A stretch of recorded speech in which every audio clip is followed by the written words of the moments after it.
हाँ, मंत्र के लिए तैयार हो। घड़ी हमारे पास दो एक। ओ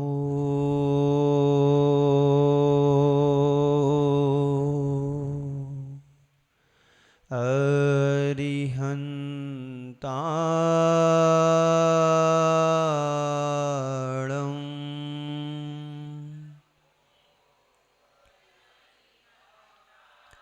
नमो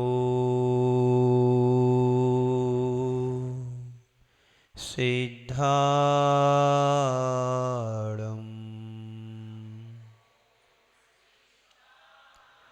नमो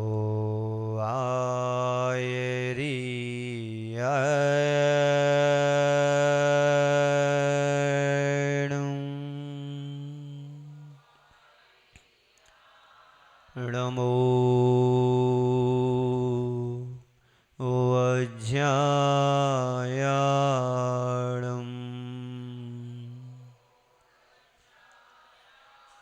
नमो लोये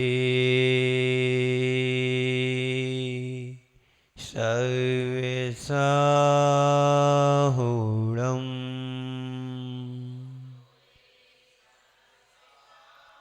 एसो पंचेणमुय्यारो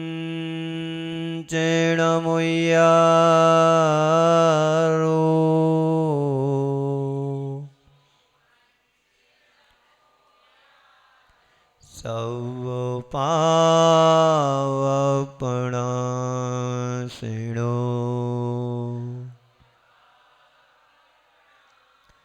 मंगलार्णं च सभेसिं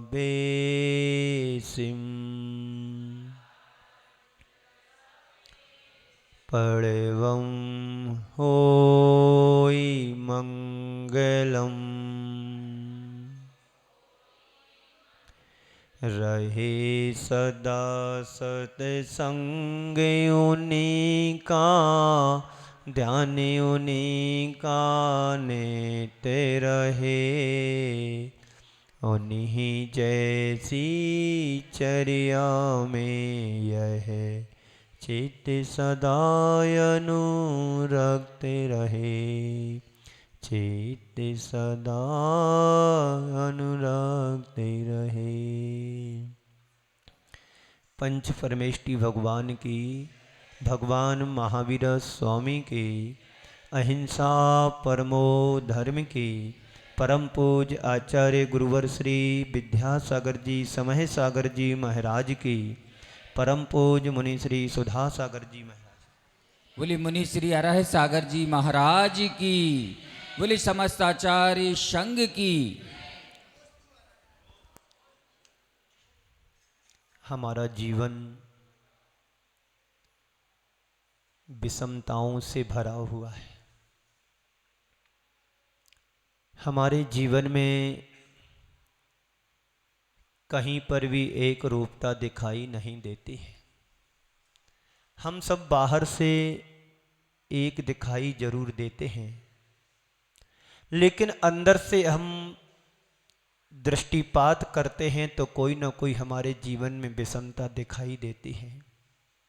इस संसार में नाना जीव हैं, नाना कर्म इन जीवों को सताते हैं, कर्मों को बांध करके हम लाते हैं।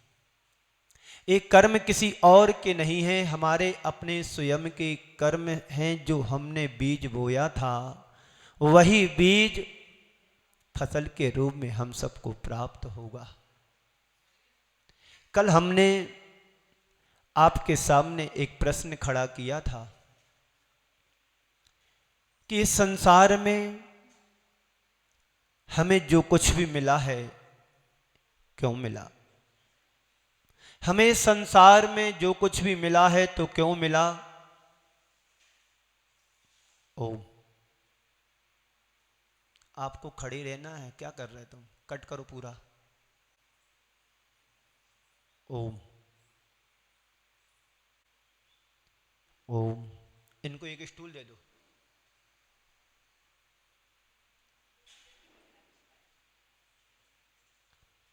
मैं कह रहा था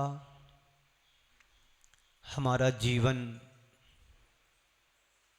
विषमताओं से भरा हुआ है। हमारा शरीर बाहर से सबका एक सा दिखाई देता है, बाहर से हम सब एक से दिखाई देते हैं, लेकिन अंदर से सब टूटे हुए हैं। अंदर से सब हमारे कर्म अलग अलग हैं। हम संसार में जो भी सुख दुख, अच्छा बुरा, लाभ हानि, संयोग वियोग पाते हैं, ये सब क्यों? कल हमने आपसे प्रश्न किया था, हमें संसार में मिला है तो क्यों मिला जो कुछ भी मिला है? कभी आपने अपने मन से सवाल किया कि मुझे संसार में जो कुछ भी अच्छा बुरा मिला है तो क्यों मिला? बोलो। ये तो मैंने बताया था कि पुण्य से मिला, पर अपने मन से पूछो क्यों मिला? तो पुण्य से मिला। तो तुमने पुण्य कमाने के लिए क्या किया था कि जो तुम्हारा पुण्य इतना अच्छा बना कि उच्च कुल में जन्म लेने का परम सौभाग्य मिला? कहीं दीन दुखी किसी घर परिवार में जन्म लिया होता तो, गरीब गुरबा के घर तुम्हारा जन्म हुआ होता तो, जन्म लेते ही तुम्हारी मां तुम्हारे पास से चली जाती, तुम्हारी क्या दुर्दशा होती? जन्म लेते ही तुम्हारी मां तुम्हें परलोक पहुंचा देती तो?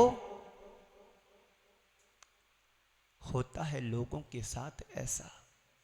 मां ने जन्म दिया, किसी कारण से मां का तो स्वर्गवास हो जाता है, बच्चा जन्म लेता है, फिर भी पुण्य के साथ जीता है, और जीता ऐसा है कि वो एक दिन भगवान भी बन जाता है। ये सब क्यों मिला? पुण्य से मिला। कहीं तुम जन्म लेते ही तुम अनाथ हो जाते तो हमारे जीवन का क्या होता? तुम्हें सब कुछ अच्छा मिला है, मिला तो सब अच्छा है, पर अच्छा मिलने के बाद यदि हम अच्छा करो तो अच्छा मिलने का मजा तुम्हें मिलेगा। हमें अच्छा मिलने के बाद यदि हम अच्छा नहीं कर रहे तो जीवन को समझना कि हम सजा से सजा रहे हैं। अगर अच्छा ना करो तो इसे अच्छा मिलने का क्या मजा है? बोलो। सब अच्छा चाहते हैं, चाहते कि नहीं चाहते आप लोग? बोलो।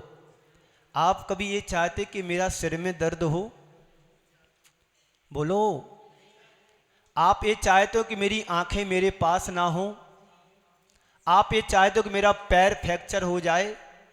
आप ये चाहते हो मेरा हाथ टूट जाए? क्यों नहीं चाहते हो? क्योंकि ये हमारे दुख को देने वाले कारण हैं।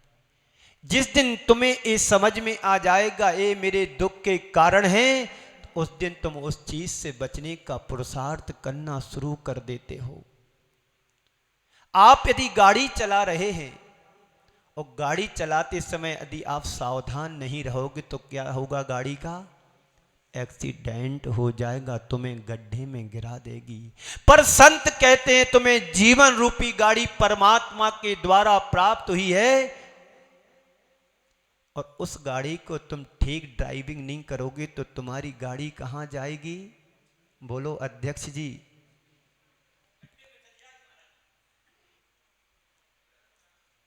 गड्ढे में गाड़ी चली जाएगी। तुम्हें डर और भय बना रहता है कहीं मेरा एक्सीडेंट ना हो जाए। पर संत कहते हैं जीवन रूपी गाड़ी तुम्हारे हाथ में है, तुम्हें भय होना चाहिए कि मेरा संसार में पतन ना हो जाए। ये भय होता है तुम्हारे लिए? भय भीरुता है? नहीं है। भय भीरुता होती तो फिर कहीं और तुम बैठे होते हमारे बाजू में।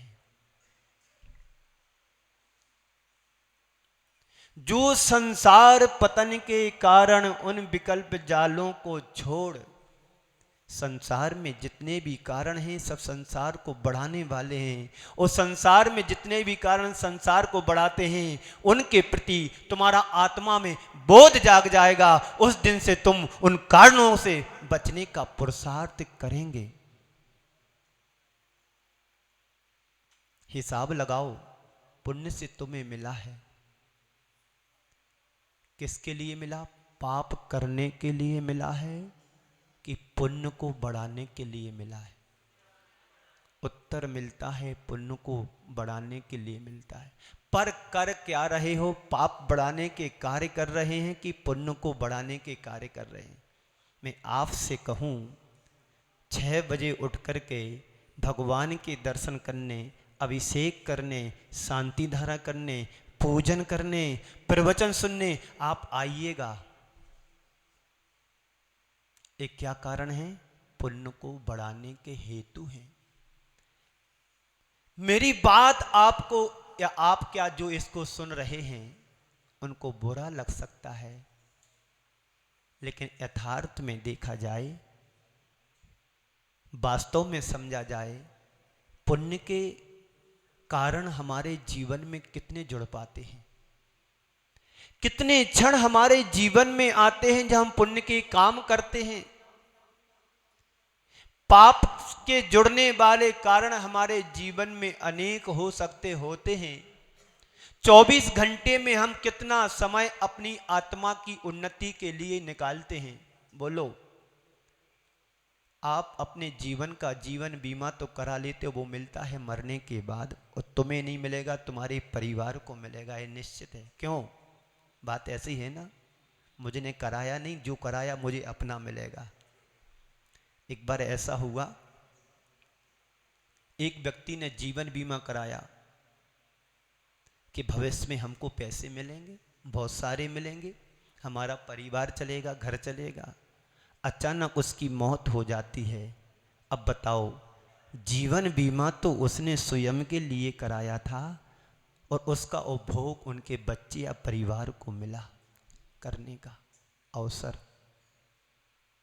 पर संत कहते हैं तुम अपने जीवन बीमा बाहर का कराओ या ना कराओ, इस फिजिकल जीवन बीमा को कराओ ना कराओ, पर परमात्मा से तुम जीवन बीमा करा लोगे तो तुम्हारे साथ जाने वाला है। हम सब एजेंट बनकर के आपकी समाज के बीच में आते हैं, पॉलिसी लेकर के आते हैं। सुनो बंधुओं, सुनो, एक पॉलिसी वो है जो तुम्हारा जीवन बीमा होगा, वो तुम्हारे साथ जाएगा, और बाहर का जीवन कोई एजेंट आएगा वो तुम्हें नहीं मिलेगा, तुम्हारे परिवार को मिलेगा। और यहाँ जो धर्म से जुड़ करके जीवन बीमा कराओगे वो तुम्हारे साथ जाएगा। अब तय तुम्हें करना है कौन सा जीवन बीमा कराना है, स्वयं की आत्मा का कराना है कि शरीर का कराना है। बोलो, हिसाब लगा लो, 24 घंटे में कितनी देर तुम पुण्य करते हो। महाराज श्री, ये तो कभी सोचा ही नहीं था कि पुण्य भी करना है। हम लोग तो बड़े सीधे साधे हैं। परिवार के लोग मंदिर आते हैं तो परंपरा से हम लोग भी मंदिर चले आ रहे हैं। जब सुबह होती है तभी सुबह मान लेते, जब नींद खुलती तभी सुबह मान लेते हैं। कोई साधु संत आता है तो थोड़ी देर लेने के लिए चले जाते हैं, और जब साधु संत जाते हैं तो नदी के उस पार तक चले जाते हैं। यही हमारा धर्म है। धर्म तुम्हारे जीवन का कर्म जिस दिन बन जाएगा उस दिन तुम धरती के देवता बन जाओगे। आप देवता बनना चाहते हो? बोलो बोलो साहब, बोलते चलो। प्रवचन में तभी मजा आता है जब तुम हाँ जी कहोगे। मैं दिल्ली में था पिछले साल, वहां हाँ जी बोला जाता है, बाबूजी और हाँ जी, बाबूजी और हाँ जी। आप धरती के देवता बनना चाहते हैं जी? हाँ जी। आवाज आना चाहिए, इसमें रिकॉर्डिंग होती है तुम्हारी आवाज। हाँ जी। यदि धरती के हम देवता बनना चाहते हैं तो हमें पुण्य के कार्य करना पड़ेंगे। जो 2 प्रतिमा के व्रत ले लेते हैं उनका स्थान 4 अंगुल ऊपर उड़ जाता है, संयमी बनकर के व्रती बन जाते हैं। गुणस्थान उसका 5वां हो जाता है। क्यों? उसने अपने पुण्य के संकल्प को मजबूत कर लिया। अब मुझे जो करना है वही करना है जिससे हमारी आत्मा की उन्नति हो। बंधुओं, इस संसार में 2 तरह के व्यक्ति होते हैं। एक पुण्यात्मा और एक पापात्मा। पुण्य आत्मा व्यक्ति अपने जीवन में प्राप्त संसाधनों का सदुपयोग करके सदगति का पात्र बनता है। उसके लिए पुण्य से जो जो सामग्री प्राप्त हुई है, अच्छा जीवन मिला है, स्वस्थ शरीर मिला है, उच्च कुल में जन्म मिला है, संभ्रांत परिवार में जन्म लिया है, जन्म लेते ही करोड़पति बन गया है, सारे ऐसो आराम के साधन हैं और साथ में सम्यक दर्शन को लेकर के आया है, तो वो सदगति सद उपयोग उन संसाधनों का करके सदगति का पात्र बनता है। सारी मानवता के लिए आदर्श प्रस्तुत कर जाता है। और दूसरे भी लोग होते हैं जो पुण्य से तो प्राप्त संयोग, पुण्य से तो प्राप्त तुम्हें सामग्री हुई है, पर उसको दुरुपयोग करते हैं, गलत कार्यों में सामग्री को लगा देते हैं, तो क्या होता है? दुर्गति के पात्र बनते हैं, मानवता के लिए कलंक बनकर के रह जाते हैं। हमारे सामने दो आदर्श पुरुष हैं। उसके पहले मैं आपसे कुछ कहना चाहता हूं। पुण्य से तुम्हें जो मिला था किस लिए मिला? तो आप कहोगे पाप करने के लिए नहीं, पुण्य करने के लिए मिला है। तो फिर तुम पुण्य करने के लिए तुम्हें मिला है तो कर क्या रहे हो? ये अपने मन से सवाल करो कि पुण्य से तो मिल गया है, किस लिए? पुण्य करने के लिए, पुण्य कमाने के लिए। फिर कर क्या रहे हैं? पूछो, क्या कर रहे हैं? कोई आदमी जेल में हो, कोई आदमी जेल में हो और उसकी CR को देख कर के थोड़े समय के लिए उस व्यक्ति को बाहर निकाल दिया जाता है पैरोल पर। ऐसे ही होता है ना? CR उसकी बहुत अच्छी है, उसको जेलर देख करके बहुत सज्जन व्यक्ति लग रहा है, लगता है धोखे से किसी कारण से ये जेल में आ गया है, चलो इसकी सज्जनता को, ईमानदारी को देख करके थोड़े समय इसको घर भेज दिया जाए, ठीक है। और वह व्यक्ति बाहर आकर के उपद्रव करे तो? सुन रहे हो जी? सुन रहे हो जी? यदि वह व्यक्ति बाहर आके उपद्रव करे तो उसका क्या हाल होगा? वापस जेल जाएगा, फिर दोबारा उसको कभी पैरोल पर मिलना नहीं होगा। बता दूं, हम सब जितने यहां पर आए हैं सब पैरोल पर आए हैं। परमात्मा ने तुम्हें भेजा है CR देख करके। जन्म लिया तुमने नरक निगोद के जेल से आकर के, मानव पर्याय को, मनुष्य पर्याय को पाया, सब पैरोल पर आए हैं। और यहां वही करोगे तो वापस वहीं जाना होगा। तो किस लिए मिला है? सब पुण्य कमाने के लिए मिला है। पुण्य से तो मिला है, पर क्यों मिला, किस लिए मिला? तुम तो प्रयोग करो। योग मिला है चातुर्मास का, योग बना है चातुर्मास का। इस चातुर्मास का सही प्रयोग करोगे तो जीवन तुम्हारा चमक जाएगा, तुम्हारा जीवन निहाल हो जाएगा। जहां जहां साधु संतों के चातुर्मास होते हैं, वहां की तस्वीर बदल जाती है, जीवन शैली बदल जाती है, रहने के रंग ढंग सब बदल जाते हैं। किसके प्रभाव से? साधु संतों के प्रभाव से, उनके संपर्क में आने से। तुम्हें आंखें मिली, क्या कर रहे हो आंखों को पाकर के? प्रभु के दर्शन करते हैं कि किसी और के दर्शन करते हो? आंखें मिली हैं तो प्रभु के दर्शन करो। कान मिला है तो भगवान की वाणी सुनो, गुरुओं की वाणी सुनो। जिन वाणी सुनो, पर करते क्या हो? दुनियादारी की बातें ज्यादा सुनते कि वो क्या बोल रहा था। अरे आपने अभी सुना, मैं तो वहीं सुन करके आया था, हमारी बारे में क्या कहा। इससे क्या मिलने वाला है? कान तुम्हारे अभी जो मिले हैं पुण्य से, गलत सुनोगे तो दोबारा मिलने वाले। जिह्वा तुम्हें मिली है प्रभु की पूजन करने के लिए मिली है कि अंट संट बकने के लिए मिली है, गालियां देने को मिली हैं? बोलो। तो कितनी देर पूजन करते हो तुम? कितनी दिन जिनवाणी को पढ़ते हो? कितने दिन भजन करते हो? बोलो। वो तो हम आकर के यहाँ बैठ गए हैं ना, इसलिए आप सामने बैठे हैं, वरना यहाँ से जाकर के घर में क्या कर रहे होते? क्यों ऐसा काम नहीं किया है जी? पता नहीं 8 बज गए हैं, बच्चों के स्कूल भेजना है, गाड़ी अभी तक नहीं आई है, बच्चों का लंच तैयार करना है, नौकर को सर्वेंट को डांट रहे हैं, क्यों समय पर नहीं आता है? जी साहब बारिश हो रही थी। बारिश क्या यहां पर नहीं हो रही क्या? तेरे लिए बारिश होती है। जिह्वा मिली है तो प्रभु का गुणगान करने के लिए मिली है, दुनियादारी की बातों को करने के लिए नहीं मिली है। बंधु, संसार में हर व्यक्ति सुख दुख अपने पुण्य से पाता है। यदि संयोग सही बना है तो सदुपयोग उसका करना है, प्रयोग सही करना है। ये चातुर्मास हम सबके लिए एक प्रयोग बन करके आया है, इसका प्रयोग सही सही करेंगे तो जीवन का उत्थान जरूर होगा।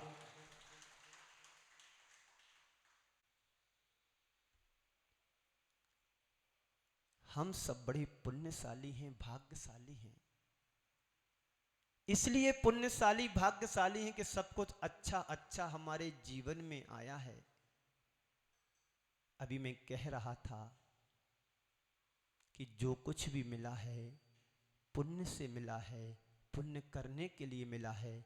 हमारे इतिहास में 2 ऐसे महापुरुष हुए हैं जिनको हम आदर्श पुरुष की श्रेणी में देखते हैं। आप लोग भी अच्छे लोगों की श्रेणी में आते हैं, क्योंकि हमारी बुद्धि अच्छी है, हमारे पास ज्ञान अच्छा है, हमारा निरोग शरीर है, परिवार में ऐसी दुर्बलता नहीं है जिस कारण तुम परेशान हो रहे हो। सब जितने भी यहाँ पर सुन रहे हैं, जितने भी आप यहाँ पर बैठे हैं, सब अपने आप को सौभाग्यशाली मानते हो कि नहीं? इसलिए मानना चाहिए। मैं तो कहता हूं सब सौभाग्यशाली है, शाली हैं। क्यों? कि सबके पास 2 आंखें मिली हैं, सबके पास सुनने को 2 कान मिले हैं, सबके पास बोलने को जिह्वा मिली है, सबके पास शरीर मिला है। कहीं ऐसा तो नहीं है तुम खटिया पकड़े हो, कहीं पलंग पकड़े हो, अस्पताल में जाकर के भर्ती हो, नली नाले डले हो। उनसे तो सौभाग्यशाली। और बात बता दूं, सबसे ज्यादा सौभाग्यशाली हम सब हैं। क्यों? कोरोना जैसी महाबीमारी आई, परिवार के परिवार उजड़ गए, परिवार के परिवार बिखर गए, घर टूट गए, घर मिट गए। करोड़ों के मालिक भी कोरोना की चपेट में आकर के चले गए, कोई हाथ भी नहीं लगा पाया, दूर से देखते रह गए। उन लोगों की अपेक्षा से हम अपने आप को परम सौभाग्यशाली समझते हैं कि हमारा पुण्य रहा होगा। उस पुण्य के बल पर आज हम अच्छा जीवन पा रहे हैं, अच्छे संयोग पा रहे हैं, दुख को सुख में बदल रहे हैं, वियोग को संयोग में बदल रहे हैं, पराजय को जय में बदल रहे हैं। किस लिए? पुण्य से हो रहा है। किससे हो रहा है? तो हमारे 2 आदर्श पुरुष हैं। एक हैं भरत चक्रवर्ती, दूसरा है रावण। दोनों आदर्श हमारे सामने हैं। भरत चक्रवर्ती को भी अपने पुण्य से वैभव मिला था, रावण को भी उसको अपने पुण्य से वैभव मिला था। एक ने वैभव को पाकर के तीर्थंकर भगवंतों के जिनालय स्वर्ण के वनवादी कैलाश पर्वत पर, कैलाश पर्वत पर जिनालय भले हम देख नहीं पा रहे हैं, पर वो आज भी विद्वान हैं। क्योंकि हमारे शास्त्र कहते हैं तीर्थंकरों की वाणी झूठ नहीं होती है। भरत चक्रवर्ती ने वैभव पाकर के मंदिर का निर्माण करा दिया, और आपने भी अपनी योग्यता और पुण्य से वैभव पाया है, तो आप क्या कर रहे हो? घर बना रहे हो। बोलो हाँ जी बोलो। पर हमारे आचार्य भगवंत कहते हैं जिन्होंने घर बनाने से पहले मंदिर को बना दिया, उनका घर आपो आप बन जाता है, देव आकर के घर बना देते हैं। ये सिद्धांत है। इस सिद्धांत को हम समझें।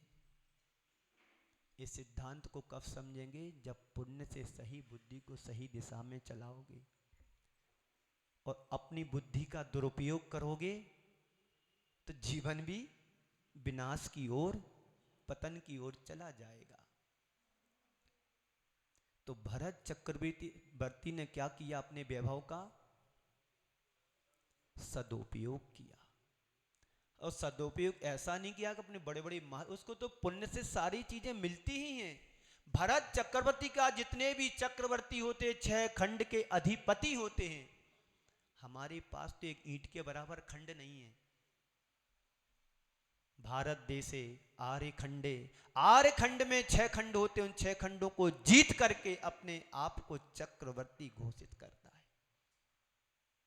वो संपदा, वो विभूति, उसके सामने तो पूरा देश एक तरफ हो जाओ, चक्रवर्ती की संपदा एक तरफ रख लो तो भी तुलना 96,000 जिसकी रानियां हो, है ना, घोड़ा, हाथी, पैदल, कितनी सारी संपदा, उसका हिसाब हम लगा नहीं सकते हैं। ये सब क्यों मिला? क्यों मिला? क्यों मिला? आप चाहते हो? हाथी चाहते हो?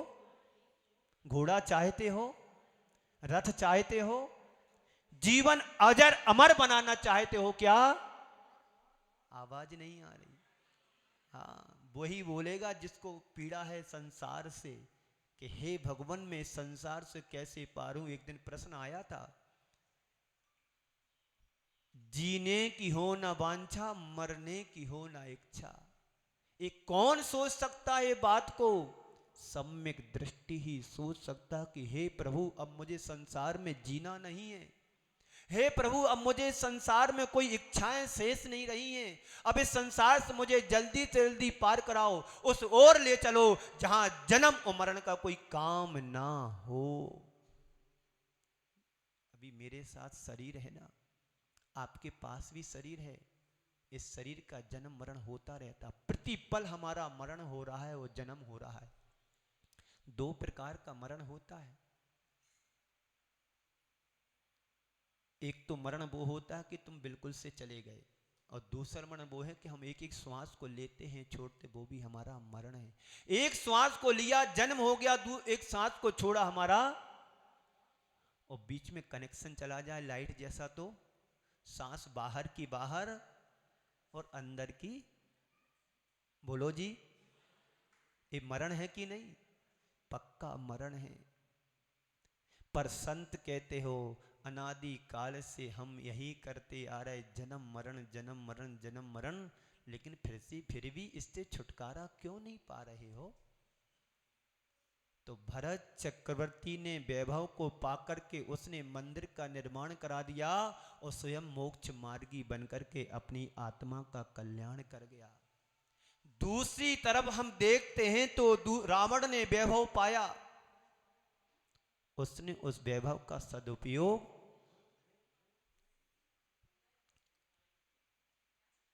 उसने रावण ने पाकर के सदुपयोग नहीं किया।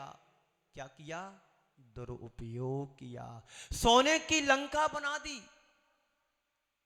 और एक दिन वो लंका धू धू करके नष्ट हो गई। बात समझ में आ रही? बोलो, बात समझ में आ रही है? भरत ने सोना पाया, वैभव पाया, तो सोने का मंदिर बना करके चला गया। रावण ने भी सोना पाया, वैभव पाया, लंका बना करके चला गया।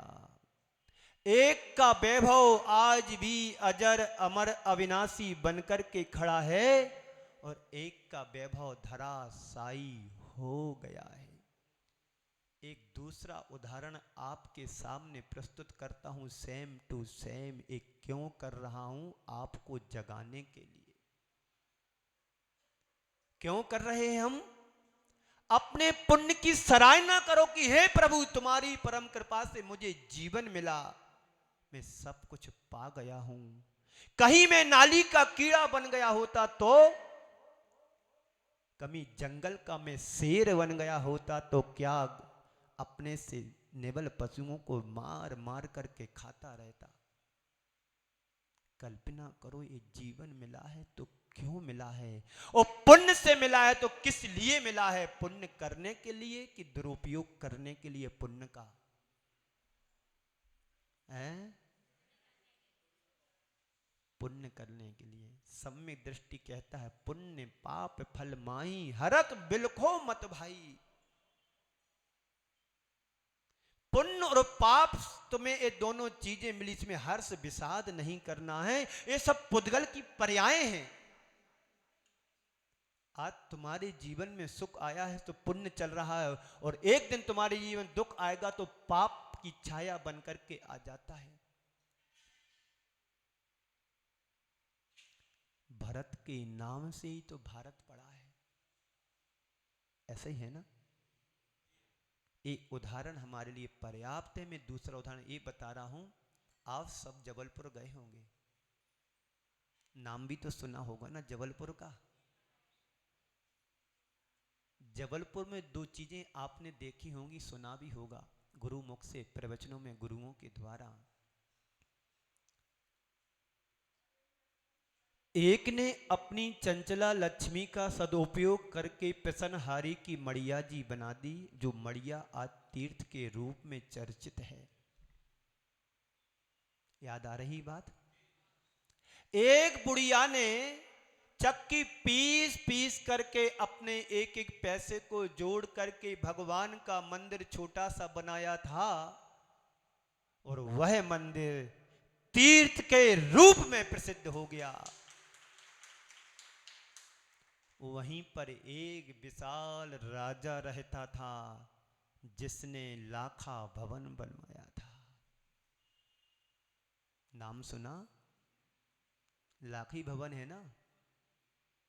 राजा ने वैभव पाया, पैसा पाया, भवन बनवा दिया,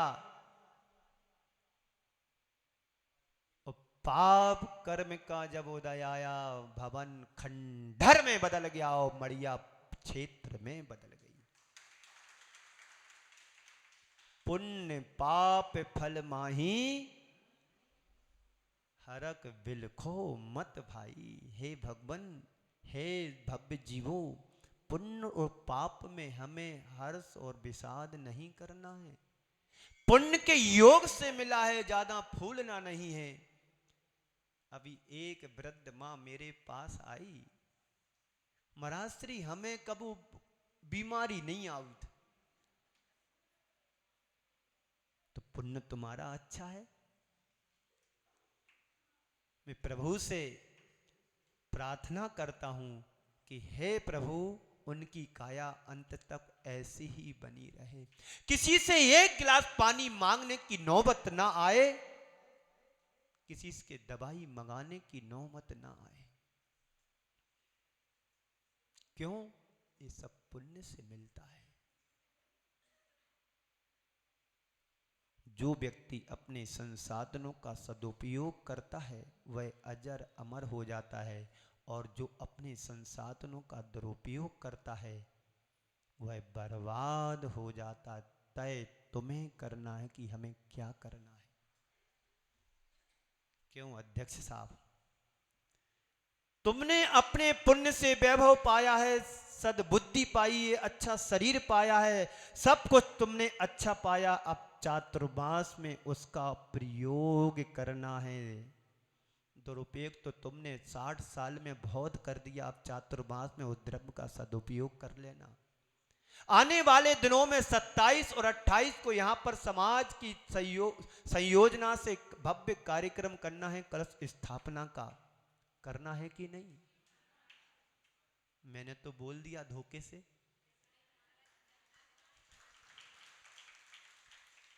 अपने अपने द्रव्य का सदुपयोग कर लेना। एक दिन का समय तुम्हें मिलेगा 28 जुलाई। किसी का मुख नहीं देखना कि मेरा नाम ना आ जाए। मैं किसी को जानता नहीं हूं और जानने की मुझे उत्साह भी नहीं है, लेकिन तुम्हें पुण्य से वैभव मिला है, शक्ति मिली है, संपन्नता मिली है, तो उसका उपयोग सद्कार्यों में कर लेना। दान दोगे तो तुम्हारा महानता का परिचय समाज के सामने प्रस्तुत होगा। तुम्हारे बाप दादाओं ने कमा करके इतना रख दिया कि तुम्हारी गरीबी दूर हो गई, और तुम भी इतना कमा रहे हो कि तुम्हारे बच्चों को छोड़ करके जाओगे। संत कहते हैं छोड़ करके नहीं जाना है, दे करके जाना है। क्या करना है? क्या करना है? दे करके जाना है। पक्के में? बस 27 और 28 तारीख का समय आपके सामने 2 दिन है। आंख मिची अपना गया, आंख खुली सपना गया। सुन रहे हो जी? बात उतर रही क्या?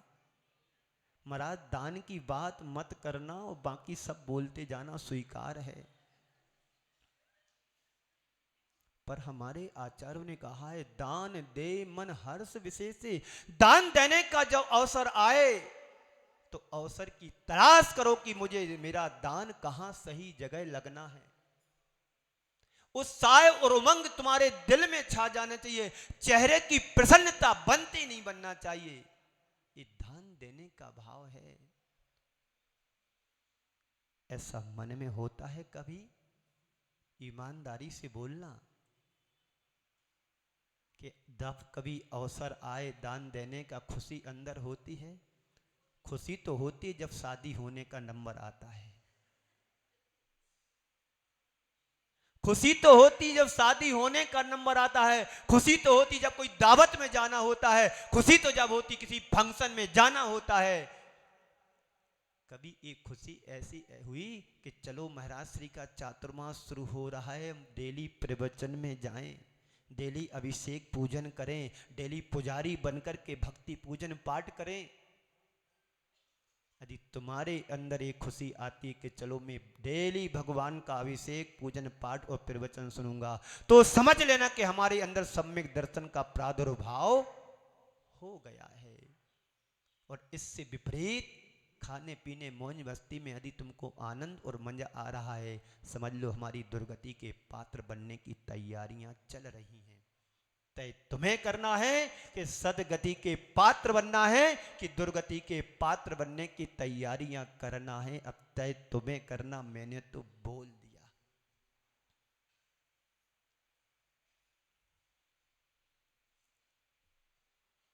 समझ में बात आ रही है?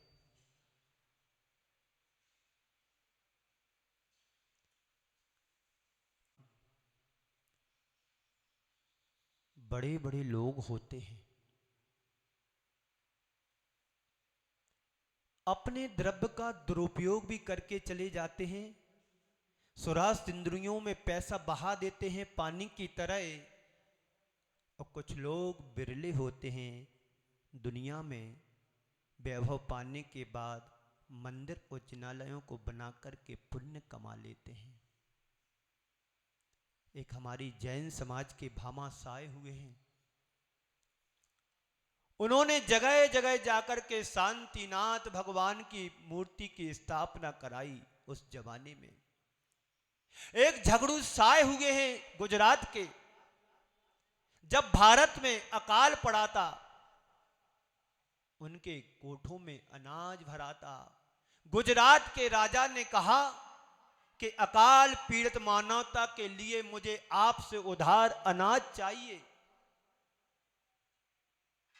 झगड़ू शाह ने हाथ जोड़कर के निवेदन किया कि राजन, मैं शर्मिंदा हूं, मेरे पास एक अनाज का एक दाना भी नहीं है।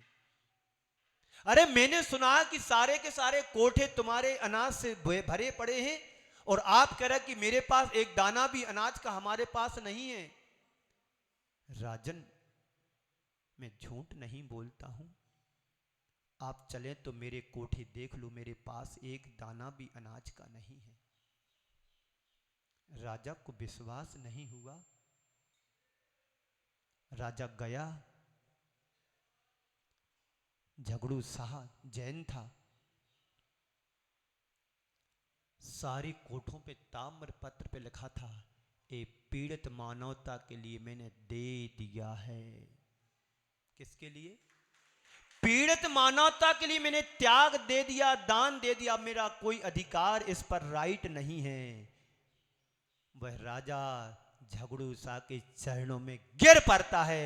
मैं तो समझता कि मैं राजा था, मेरे से बड़ा राजा तो तू निकला है तुम्हारी ऐसी भावना? तिजोरियां भर लेना, अनाज से घर भर लेना, एक दाना भी तुम्हारे साथ जाने वाला नहीं है। और जाएगा तो तुम्हारा अपना सिर्फ पुण्य ही जाएगा।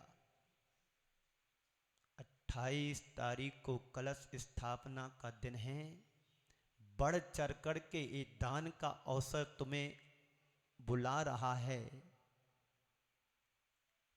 कम समय में अच्छा आदर्श प्रस्तुत करना, इस सुगंधी टीवी के माध्यम से पूरे 170 देशों में जाएगा। समझ रहे ना? किसके लिए? स्वयं के उद्धार के लिए। मैं कह रहा हूं कि किस लिए मिला? पुण्य करने के लिए। अभी बात पूरी नहीं हुई, आगे 2 स्टेप और हैं, मैं 2-3 और चलेंगे। समय आपका हो रहा है, समय आपका हो रहा है। बस मैं आपसे अंत में इतना ही चाहता हूं, क्यों मिला? पुण्य से मिला। किस लिए मिला? पुण्य करने के लिए मिला। अब हमें अपने अंदर झांकना है। पुण्य से तो मिल गया है, अब कर क्या रहे हो? एक पिता की 3 संतान थी। पिता ने सोचा कि मैं अपना उत्तराधिकारी किसको बनाऊं। पिता ने तीनों बच्चों के लिए 50-50 हजार रुपए दिए, जाओ 1 साल में व्यापार करके बताना, जो बेटा सबसे अच्छा वही होगा जो हमारे इस 50 हजार को सही व्यवस्थित करके चलेगा। समय आया, पिता ने बुलाया, तीनों को 50-50 हजार रुपए दिए। यहाँ की बात नहीं है, ये दूसरे गांव की है। नहीं तो तुमको 50 हजार किसको दी? चलो हम पूछ के आए, कोई भरोसा नहीं है आप लोगों का। साल भर बाद देखूंगा तीनों ने अपने अपने 50 हजार रुपए लिए पिताजी से। पहले वाले बेटे ने सोचा कि महंगाई का जमाना है, 50 हजार में होता क्या है। उसने सोचा कि चलो सट्टा लगा दूं, 50 के 50 लाख बन जाएंगे, मेरा कल्याण हो जाएगा, पिताजी का उत्तराधिकारी में बन जाऊंगा, मेरा बेटा कमाऊ पूत है। उसने सट्टे में पैसे लगा दिए, हार गया। किस्मत से 50 हजार रुपये मिले थे, किस्मत भी मेरी फूट गई, चले गई भैंस पानी में। दूसरे वाले बच्चे ने सोचा कि 50 हजार रुपये चलो परचून की दुकान कर ली जाए, गोली बिस्कुट बेचेंगे, थोड़ा सा किराना रख लेंगे, रोज का खाना पीना हो जाएगा, सुबह शाम कमा लूंगा, दिन भर कमाऊंगा, सुबह शाम का भोजन चल जाएगा। उसने भी पैसे लगाए पर ज्यादा प्रोग्रेस नहीं हुआ।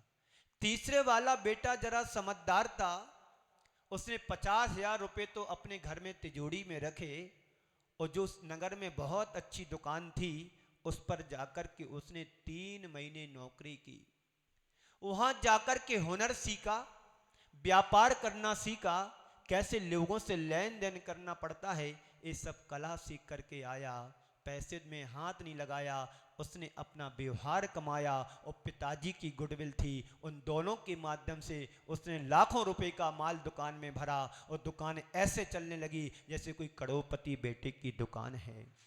साल पूरा हुआ, वर्ष पूरा हुआ, पिताजी का आना हुआ। बेटे से पहले नंबर के बेटे से बुला करके पूछा कि बेटा तेरे को 50,000 रुपए दिए थे, तूने क्या किया? बेटे ने अपने हाथ को माथे पर लगा करके कहा कि पिताजी मैं बर्बाद हो गया। अरे बता तो सही, हुआ तो क्या? मैंने सोचा कि महंगाई का जमाना है, 50,000 रुपए में क्या होगा, तो मैंने 50,000 रुपए लॉटरी में लगा दिए, सट्टे में लगा दिए, मेरे पैसे बर्बाद हो गया। पिता ने कहा तूने पैसे तो बर्बाद किए हैं, जीवन को भी बर्बाद कर दिया। दूसरे वाले बेटे को बुला करके पूछा पिताजी ने, बेटे ने कहा कि पिताजी ये मेरे दुकान की है, आपके पैसे सलामत हैं, 50,000 के 50,000 हैं, रोज कमाता हूँ, रोज खाता हूँ, ये पूंजी तुम्हारी जाऊंगी। पिताजी को थोड़ा संतोष हुआ, कम से कम इसने बर्बाद तो नहीं किया। तीसरे वाले बेटे को बुला करके पूछते हैं पिताजी बेटे तूने क्या किया? दोनों ने तो गड़बड़ कर दिया। पिताजी चलिएगा आप। एक बहुत बड़ी दुकान उसने दिखाई, सैकड़ों ग्राहक आ रहे हैं, जा रहे हैं, 10-20 नौकर लगे हुए, माल दे रहे हैं, तौल रहे हैं, सब कुछ कर रहे हैं। पिताजी कहते बेटा तू कहां ला करके खड़ा कर दिया, किसकी दुकान बोला? अरे नहीं पिताजी ये दुकान आपकी ही है। पिताजी कहता मैंने तो पैसे दिए नहीं, हमारी हो नहीं सकती। नहीं पिताजी आपकी ही दुकान है। तो बेटा तूने ये कैसे किया? पिताजी कुछ नहीं, मैंने सोचा 50,000 के रुपए में महंगाई के ज़माने में कुछ नहीं कर पाऊंगा, मैंने सोचा पहले नौकरी कर ली जाए, अनुभव प्राप्त कर लिया जाए, और आपके समाज में व्यवहार इतना अच्छा था, आपके नाम से लोगों ने मुझे लाखों का माल दे दिया और मेरे हुनर से ये सब कर लिया। पिताजी सब आपका ही है। पिताजी ने उस बेटे को अपनी छाती से लगा लिया, गले से लगा दिया। बेटा मुझे विश्वास था कि तू ही ऐसा कर पाएगा। मैं अंत में आप सबसे यही कहना चाहता हूं, आपके भी 3 बेटे होंगे, कौन सा बेटा तुम्हारा अच्छा है, विचार करना, तय करना कि हमारा बेटा कैसा है। समय को देखते हुए मैं अपनी वाणी को यहीं पर विराम देता हूं, इन 4 पंक्तियों के साथ। आंखों में अगर अरमान हो तो जहान तुमसे दूर नहीं, पांखों में अगर उड़ान हो तो आसमान तुमसे दूर नहीं। मंदिर की शिखर पर बैठ करके पक्षी ने एक गीत गाया, श्रद्धा में तुम्हारी जान हो तो भगवान तुमसे दूर नहीं, भगवान तुमसे दूर नहीं।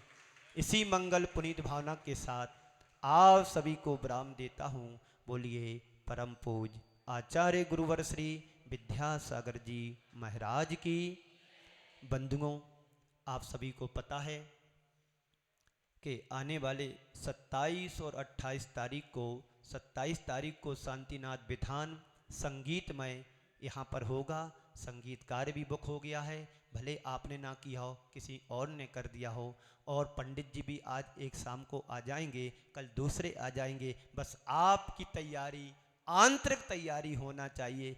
बाहर की तैयारी बाहर के लोग करेंगे, लेकिन अंदर की तैयारी तो समाज को ही करना है और समाज ही करेगी। मुझे पूरा आशा ही नहीं विश्वास है।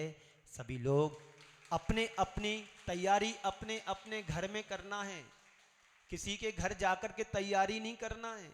अपने घर में जैसे शादी होती है, मेहमान को बुलाते हैं, उसी हिसाब की तैयारी तुम्हें करना है। ये तैयारी कल की और परसों की पूरी 4 माह चलेगी, जब तक तुम्हारे जीवन में दीपावली का दीपक प्रज्वलित ना हो जाए तब तक तैयारियां ही चलती रहेंगी। हर रोज कमाना है, हर रोज खाना है, ये तैयारी तुम्हारी आंतरिक होना चाहिए। इसी मंगल भावना के साथ मैं आप सभी को विराम देता हूँ।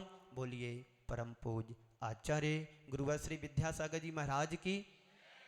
हमारे